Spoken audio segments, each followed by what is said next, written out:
My topic is importance of EQ and SQ in education, something which is not usually very well talked about. Education is mostly focused on developing the IQ of children. Now, why we are talking about the EQ and SQ and why there is any need? Is there any? And if yes, how we can develop these qualities in our children? EQ and SQ are needed to educate your children for better future.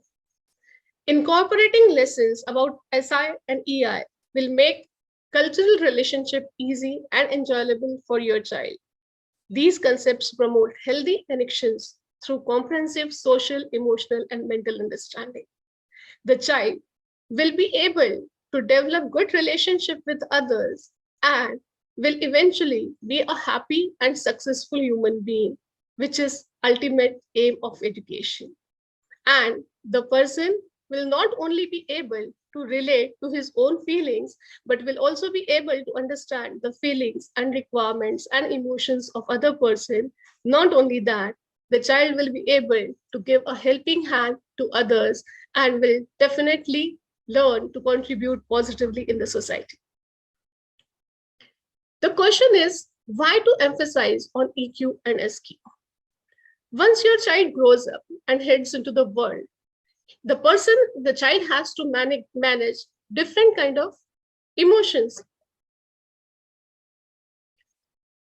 Not only different kind of emotions, but the person,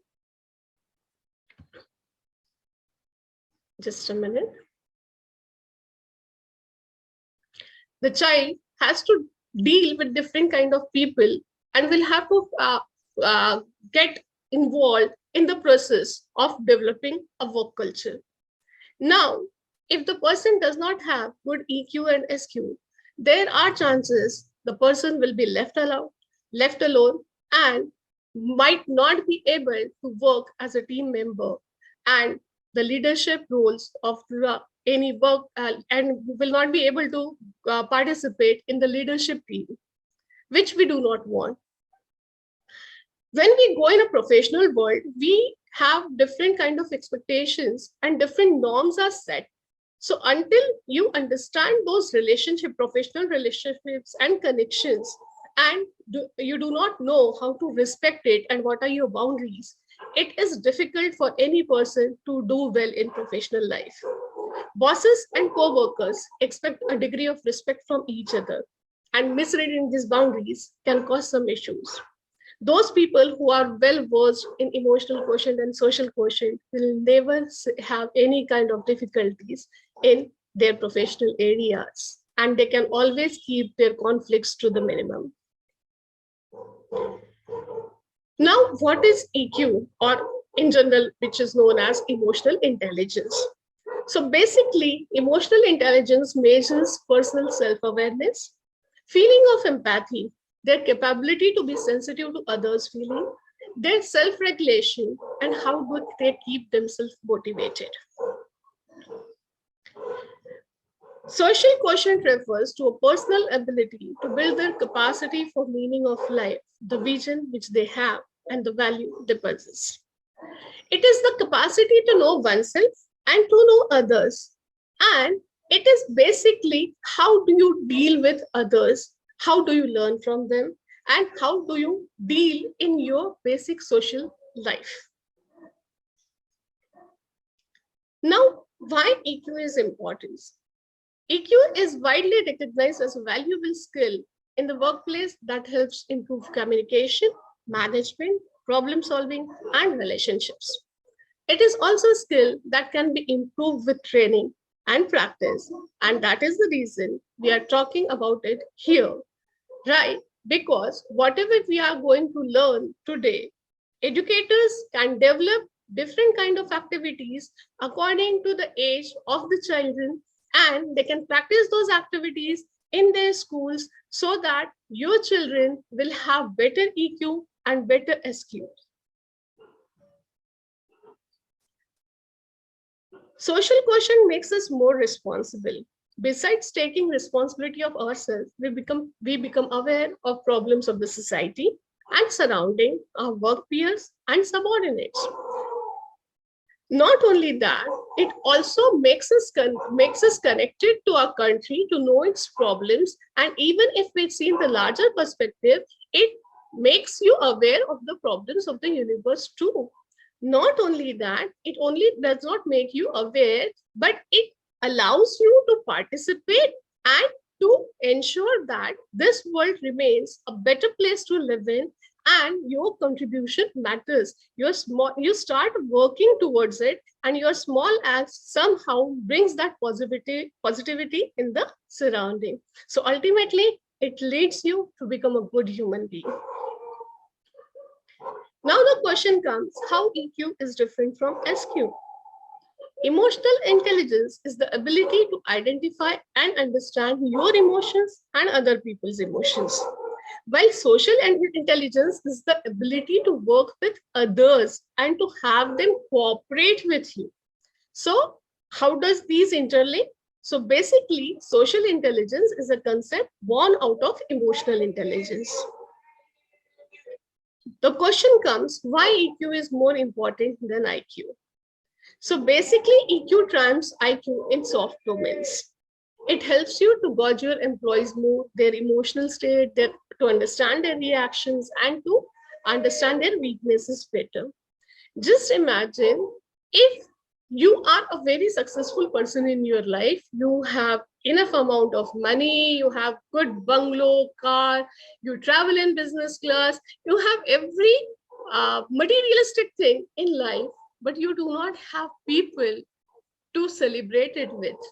You do not have people who are happy about you. You do not have people to share your emotions with. Then this does not seem to be very interesting or very successful. I feel like a very successful human being. That all remains, this all becomes very hollow when you don't have your own people to be with you, or you don't have any relationships. So basically, EQ is more important than IQ in the soft domains. And nowadays, even companies are giving importance to EQ and SQs in hiring, and they are giving tests to ensure whether a person is a good team worker, a person is a good leader, a person has good communication skill, and person can have strong team building capacities, which are possible due to the improved EQ and SQ. Now, aspects of EQ. Basically, there are 5 aspects of EQ according to Daniel Goleman. He is an American psychologist who worked on emotional intelligence for a very long interval of time. And he gave 5 aspects on which basically EQ is dependent. And when we cover these 5 aspects, you can ensure the growth of children in the emotional quotient. So these 5 are self-awareness, self-regulation, empathy, social skills, and motivation. What is self-awareness? It is the ability to evaluate yourself socially and understand how your behavior is perceived by others. If you are self-aware, you know your feelings, how you are acting, and how you appear. You likely to have a strong grasp on your own strengths and weakness. Usually, we do not possess such things. You can do simple activities like, who am I? We never think about our own selves throughout our lives. We hardly get to think, and the social scenario in which we stay, it usually tells us that thinking about your own self is selfishness. But here I'm not talking about selfishness. I'm talking about, let's find out who we actually are, who we think we actually are, right? Simple activities can be done in the classroom, like, who am I? Let the child write on his own. You might not know, the child may feel the child is a good actor or a dancer, or he is very creative. And there are many things which we are not aware about the child, but child might be knowing it and might start working upon it. Then the child, next step, you can ask the child to write down your strengths and weakness, how they are contributing to different things, different attributes which the child has written. So you can develop these things according to the different age and categories of the students. Now, how can you improve self-awareness? Ask for constructive feedback. This practice is very important. And if we can start it from the schooling, that will give a very different kind of aura to the students when they can give the constructive feedback. The feedback not in order to criticize somebody, but in order to make the person improve. And then you need to tell them that how that constructive feedback is given without using the harsh words and negative feelings for the person. That is something which is extremely important and very much needed in the corporate world, because there these feedbacks are extremely important, and on the basis of these feedbacks only the promotions are given.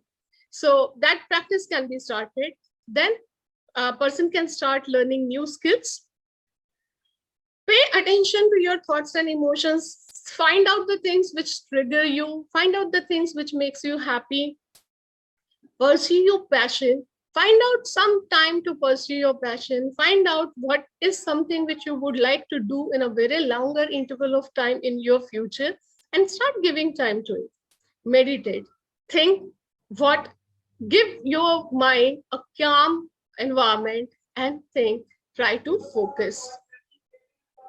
Reflect on your experiences. If something good has happened to you, if something bad has happened to you, think over it, why it has happened, what was my reaction, and how I could have done it better. Set goals for yourself, and set small goals, achievable goals, measurable goals, and use positive self-talk. Self-regulation. Self-regulation is the ability to remain calm in emotional situations. We have seen that most of the time we all get into such things that if suppose we are getting late to go somewhere or for our offices, then the entire duration when we travel, we are stressed, we are tense, we shout, we yell, and we just say that the traffic system is not good in our country. When are they going to improve? Nobody is there to take care of rules and regulations and all.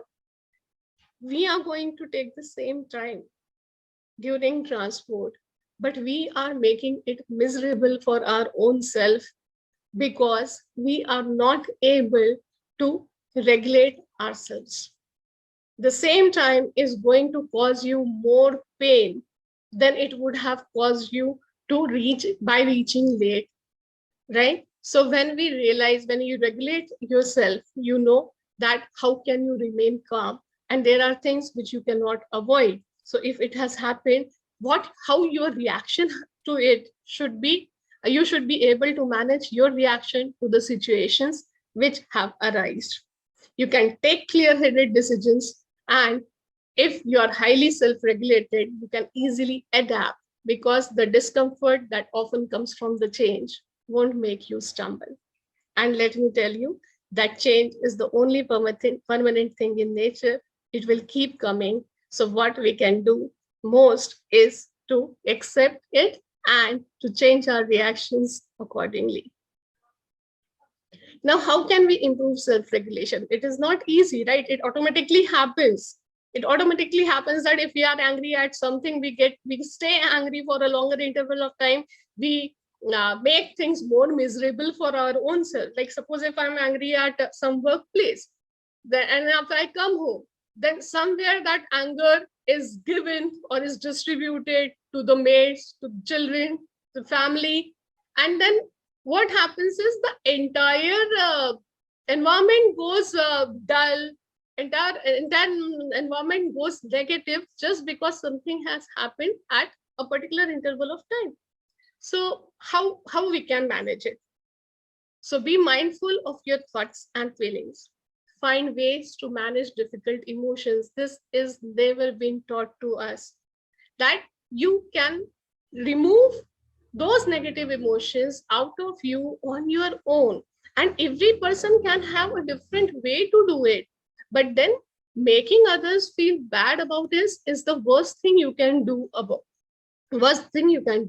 So find ways to manage. For few people, it is maybe going to some hill and shout.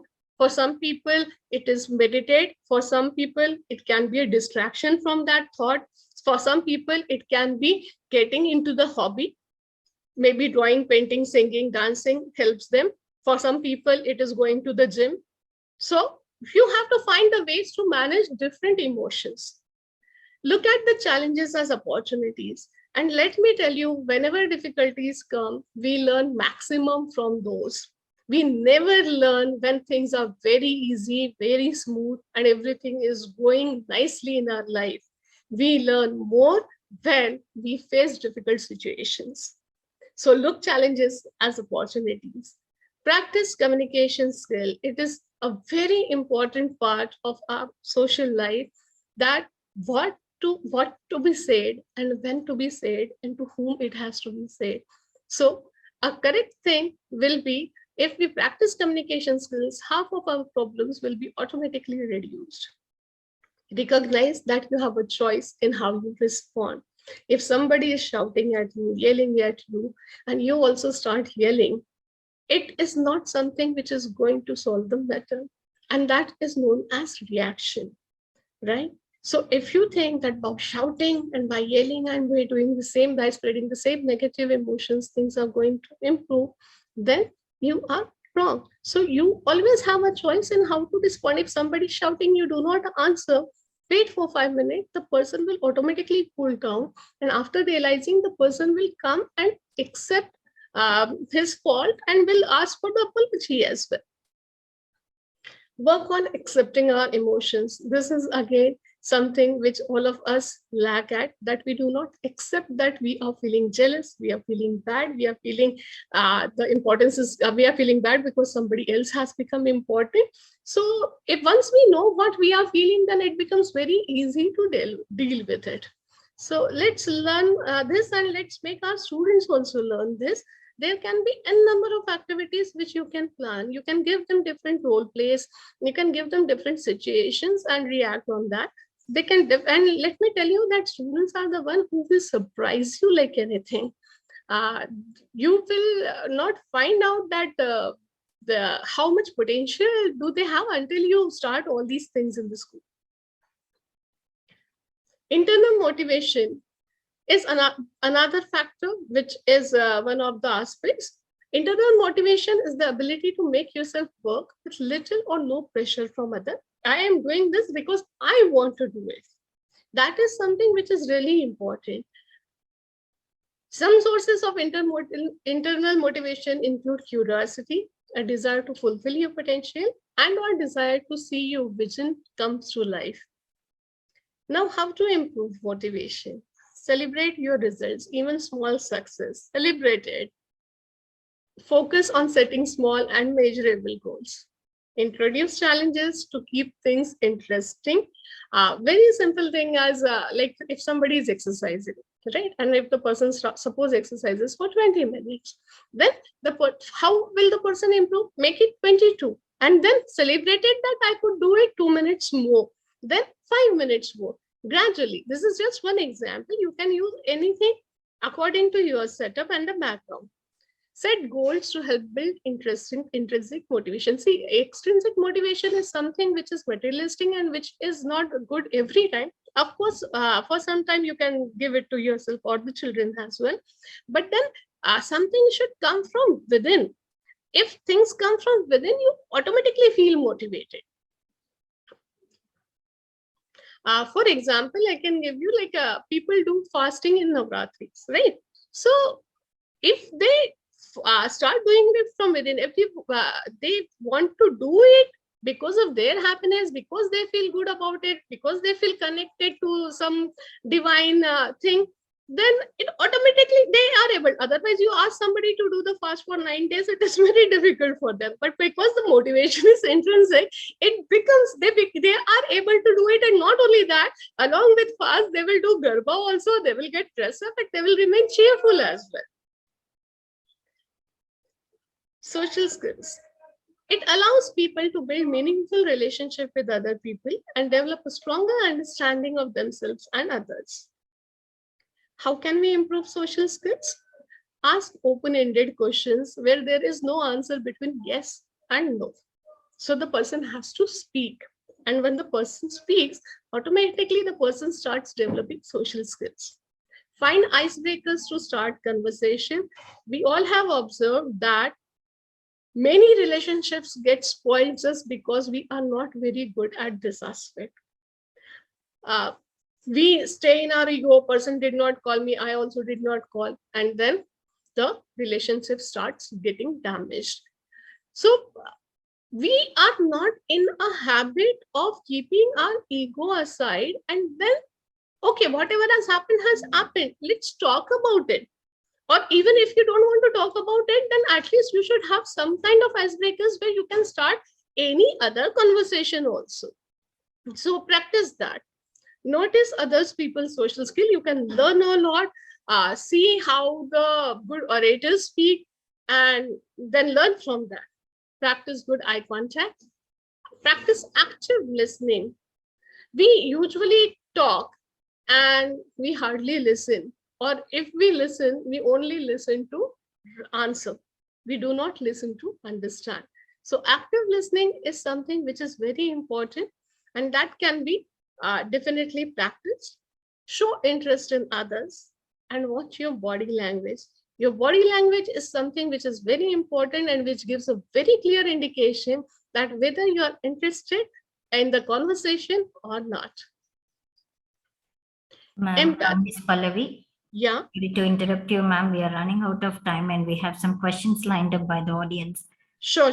No if issues. Allow me, I can read out the questions to you. Yeah. Please do so. Are you done with your PPT, ma'am? Can I go ahead? Yeah, you please go ahead. Sure. So you have already covered about the emotional quotient and social quotient and the difference, but it's the question here again. Is there a difference between an emotional quotient and a social quotient? Is somebody wants to know. Yeah. I have already shared that social quotient is one part of emotional quotient, but because social quotient is a very important thing and it has a very significant value in, because we humans are social people, so it is studied differently as one of the subjects, and that's why it is given a different weightage. It is an integral part of emotional quotient only. Right. So the second question goes like this. Do you think schools today can consciously build students' emotional and social quotient? I definitely think so. And I have seen many schools who are incorporating such things in their day-to-day activities. Not only that, even then in their assessments also, these things have been included. For example, I can tell you that there was a story in which birds, little bird, tiny bird fell out of the nest, and then it was taken away by a child. And the question asked was, what will you do if such thing happened to you? How will you feel? It's a very simple thing. You don't have to do anything different. You just have to incorporate in whatever you are teaching, and it is very easily possible. Right now, you might be feeling that it is not, but it is not so. Once you start practicing, you will also understand. Right. So what can schools do today to build these abilities? Basically, you need to design the activities and evaluation based on these. And please make the life skill as one of the very important part of all the activities in which you ensure that the students learn. See, what has happened is during COVID time, our children have learned that if somebody is feeling ill, we need to keep that person separate and we have to stay safe, right? But this is not the scenario. This should not happen in a longer duration of life.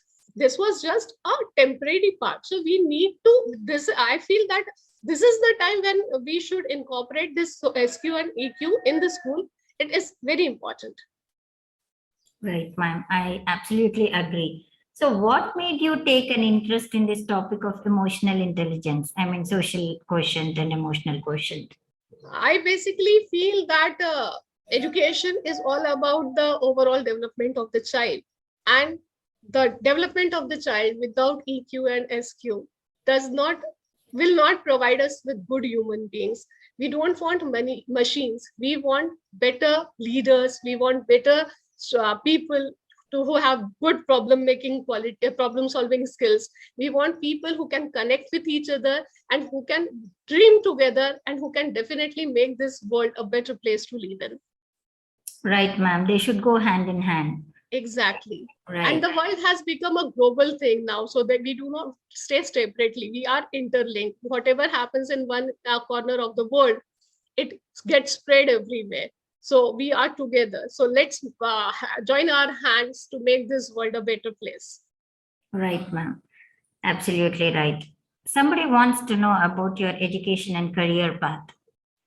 I am MSc BA basically, and my MSc is in the organic chemistry. I have done my schooling in Indore itself, and for 22 years I was working in one school only as a coordinator, and it's one of the very leading schools of the country. And I have worked there, and I am very thankful that I have got very good mentors in my life who have trained me and who ensured my growth. I joined as a primary teacher, and gradually I became a principal of a school. After I left from that school, I became a principal. Then I joined one more school, and right now I'm practicing my own journey as a master trainer. Good to know, ma'am. So Thank you. my last question here is, if a student does not acquire emotional intelligence, what are some repercussions we normally see in later life?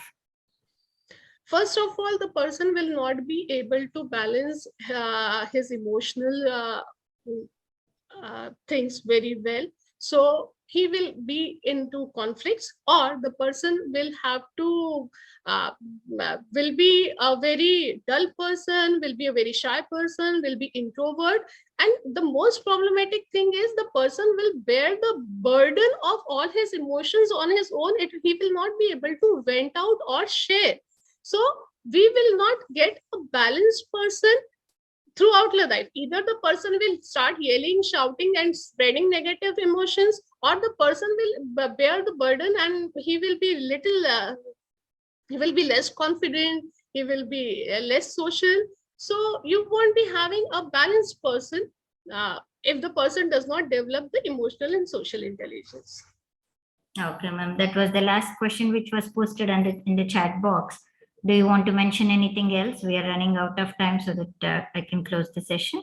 No, that's all. I'm very thankful to everybody, and it was nice talking to you. And questions means people were learning and they were listening to me, and I'm very happy about that. Thank you so much. Good, ma'am. Thank you. School Journal of Education and schoolreformer.com. Thank you for the talk and for patiently answering all the questions, ma'am. We also thank the audience for participating in the event.